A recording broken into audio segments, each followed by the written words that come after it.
بسم الله الرحمن الرحيم نحمده ونصلي على رسوله الكريم أما بعد أعوذ بالله من الشيطان الرجيم بسم الله الرحمن الرحيم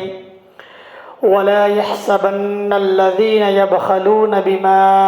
آتاهم الله من فضله وهو خير لهم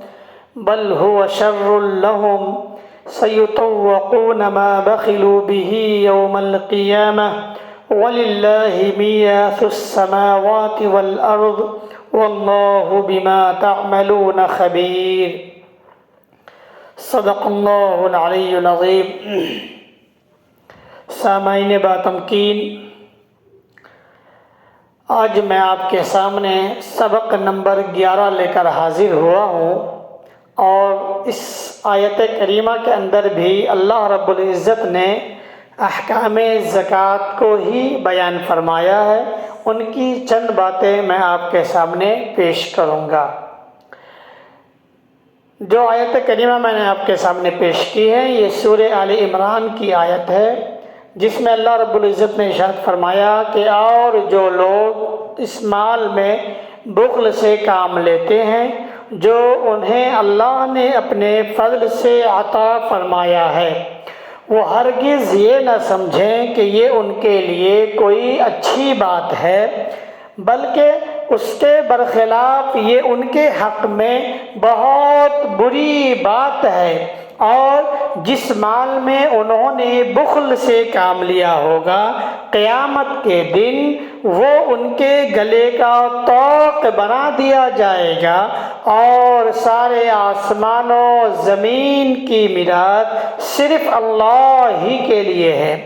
اور جو عمل بھی تم کرتے ہو اللہ اس سے پوری طرح باخبر ہے۔ اس آیت کریمہ کو ہم سامنے رکھ کر چند باتیں میں آپ کے سامنے پیش کر رہا ہوں۔ سب سے پہلے اس آیت کریمہ میں اللہ نے مسلمانوں کو متنبہ کیا ہے، تنبیہ کیا ہے کہ زکوٰۃ دینے اور ضروری مصارف میں خرچ کرنے سے کبھی جی نہ چراؤ، یعنی جہاں ضرورت ہے، جہاں خرچ کرنے کی بات آتی ہے اور وہ جائز طریقہ ہے، جائز جگہ ہے، تو وہاں اپنے آپ کو پیچھے نہ ہٹائے، بلکہ وہاں دل کھول کر اپنے مال میں سے صدقہ کرے، خیرات کرے اور خرچ کرے، چاہے وہ اہل و عیال کے لیے ہو یا کسی ضرورت مندوں کے لیے ہو، یا اللہ کے طرف سے فرض کیے ہوئے زکوٰۃ اور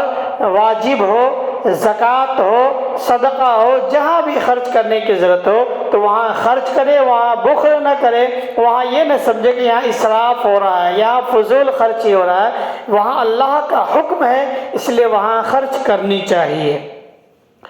دوسری بات کہ وہ بخل جسے حرام قرار دیا گیا ہے، جسے قرآن نے کہا کہ بخل کرنا حرام ہے، وہ اس جگہ ہے جہاں زکوٰۃ دینے، اور وہ اس جگہ جہاں اللہ تعالیٰ نے خرچ کرنے کا حکم دیں، اور انسان ایسی جگہ پہ اپنے مال کو خرچ نہ کرے،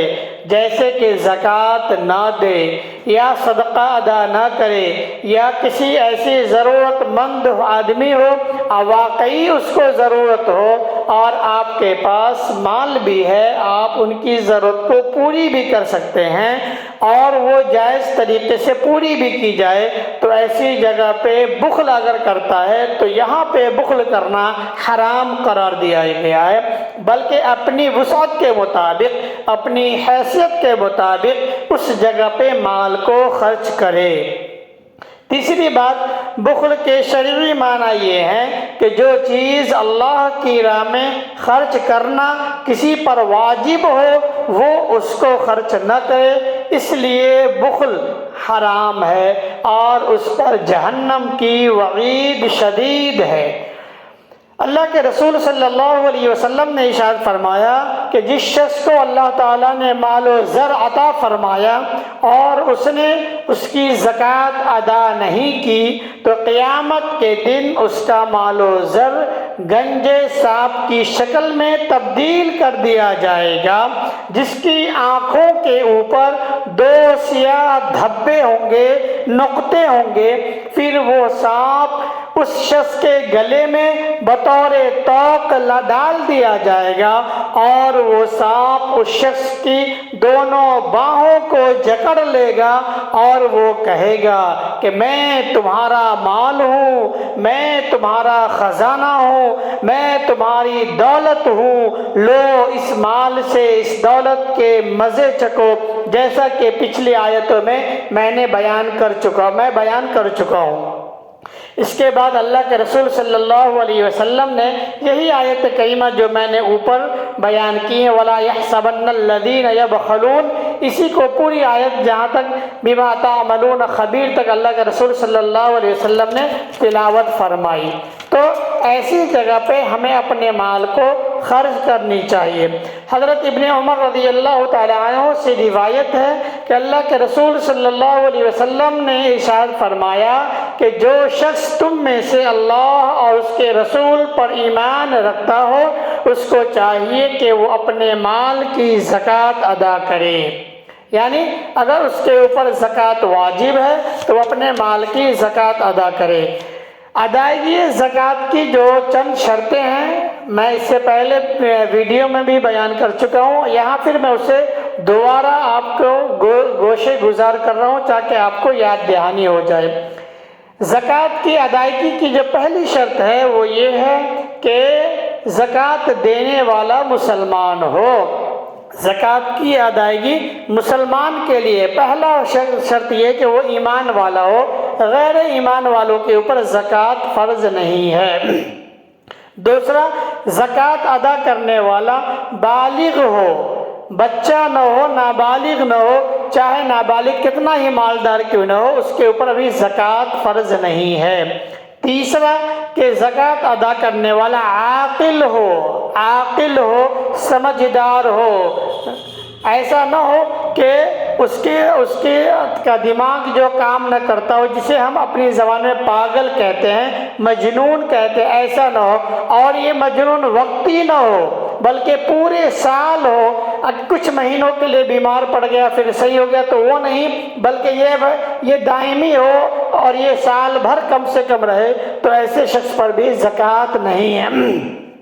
چوتھا یہ ہے کہ مال کا وہ مکمل مالک ہو۔ اگر کسی کو اس کے مال پہ قبضہ تو ہے لیکن مال کا مالک نہیں ہوا، مال کسی اور کا ہے، اس کے قبضے میں دے رکھا ہے کہ بھائی یہ میرا مال، اس کی دیکھ ریکھ کرنا، تو اس صورت میں اس پہ زکوٰۃ واجب نہیں ہوگا، بلکہ اس مال کا پورا مالک بھی ہو، اس میں تصرف کرنے کا اس کو اختیار ہو، تب جا کے وہ زکوٰۃ کی ادائیگی کرے گا۔ پانچواں یہ کہ مال نصاب کے برابر یا اس سے زیادہ ہو، اس سے کم نہ ہو، اور نصاب کی مقدار میں پیچھے ویڈیو میں بیان کر چکا ہوں۔ چھٹا یہ کہ مال ضرورت اصلیہ سے زائد ہو، جو چیزیں انسان کی زندگی کی ضروریات میں داخل ہیں ان پہ زکوٰۃ نہیں ہے، وہ زکوٰۃ سے الگ ہے، ایسی چیزوں پہ زکوٰۃ نہیں ہے۔ مثلا رہنے کا مکان، خدمت کے لیے خادم، پہننے کے کپڑے، استعمال کے برتن، فرنیچر، سواریاں وغیرہ، گاڑیاں وغیرہ، حفاظت کے لیے ہتھیار، مطالعے کے لیے کتابیں وغیرہ، ان تمام چیزوں پہ چاہے کتنا ہی زائد کیوں نہ ہو، ان پہ زکوٰۃ نہیں ہے۔ یاد رہے کہ یہ آپ کی اپنی ضرورت کے لیے ہے، اگر آپ نے لیے تب ہے، اگر انہی چیزوں کو آپ نے فروخت کرنے کی نیت سے لی، مال تجارت بنا کر لی، تو ان تمام چیزوں کی مالیت پر پھر زکوٰۃ آ جائے گا۔